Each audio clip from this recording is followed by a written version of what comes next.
Welcome to Dan the Road Trip Guy. I'm your host, Dan, and each week we'll embark on a new adventure, discovering memory and life lessons of our incredible guests. From everyday travelers to thrill seekers and everyone in between, this podcast is your front row seat to inspiring stories of passion, resilience, and the pursuit of happiness. So buckle up and enjoy the ride.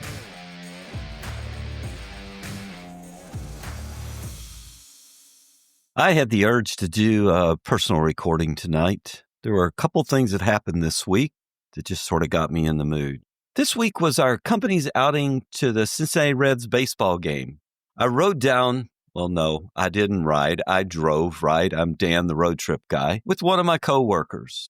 Along the way, we chatted back and forth, back and forth. We were about halfway down to the game, and of course, he knows I love to drive. He goes, "Did you ever think about being a truck driver?" And wow, that took me back to my childhood. Yes, I said, as a matter of fact, growing up, that's all I wanted to be, was a truck driver. You see, my dad was an owner-operator, long-haul truck driver, gone all week long, sometimes even longer. He worked on his own truck, and he drove many, many miles, sometimes with a teammate, sometimes without. Well, actually, most of the time, without. At some point, I got old enough to pull the truck up from the church parking lot, which was just down the street from our house, up to the grocery store on Saturday nights. Cleared the way for church services on Sunday, and the store was closed on Sunday. And so at some point, my brother and I both were given the opportunity to drive the truck up, I don't know, it was probably 500 feet.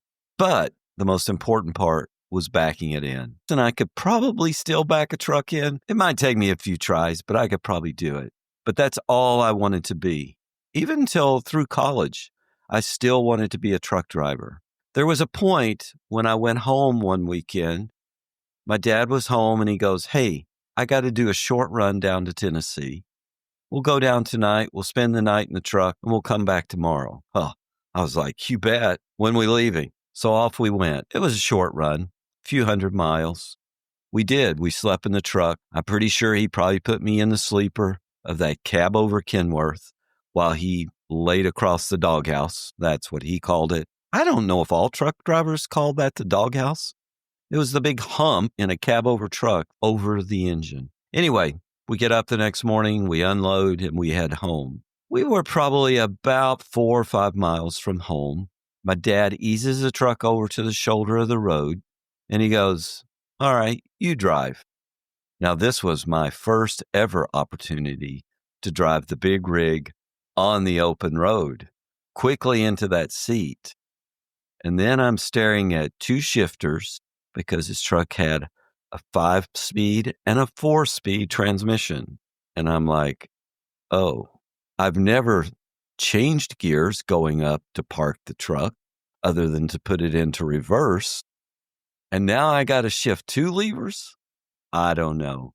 But we headed out. I raked a lot of gears getting home in that 4 or 5 miles. We finished the journey. I got home, parked the truck, and we walked up to the house from the church. And my dad simply looked at me and said, "So, do you still want to be a truck driver?" And I looked at him and I said, "I don't think I want to." And he said, "Good." Now, my dad did not finish high school, but he was one of the smartest guys I knew. He could have probably been a great engineer.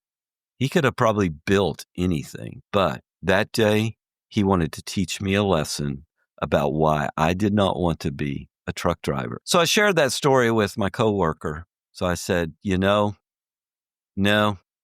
I didn't want to be a truck driver. When you're 6 years old, 10 years old, even 18 years old, it looks pretty glamorous. Hey, I love truck drivers. I love seeing trucks. I'm happy they're out there hauling our freight up and down the road. I'm not sure we would have an economy without those truck drivers. Hats off to all those truck drivers. Now, I still love to drive. I still love to ride. I love a road trip. If you were to call me up right now and say, "I got to go to Florida. Do you want to ride along and maybe drive?" I'm in. So remember that if you ever need to make a cross-country trip or you just need to make a short trip, I'm here. Reach out. we'll take a drive. I hope you enjoyed this little episode. It was good for me.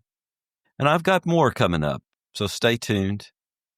And if you want to be a guest on Dan the Road Trip Guy, reach out to me because I believe everyone has a story to share. Until next time. Thank you for tuning in to Dan the Road Trip Guy. I hope you enjoyed our journey today and the stories that were shared. If you have any thoughts or questions or stories of your own, I'd love to hear from you. Feel free to reach out to me anytime. Don't forget to share this podcast with your friends and family and help us to spread the joy of road trips and great conversations. Until next time, keep driving, keep exploring, and keep having those amazing conversations. Safe travels. And remember, you can find me on the internet at dantheroadtripguy.com.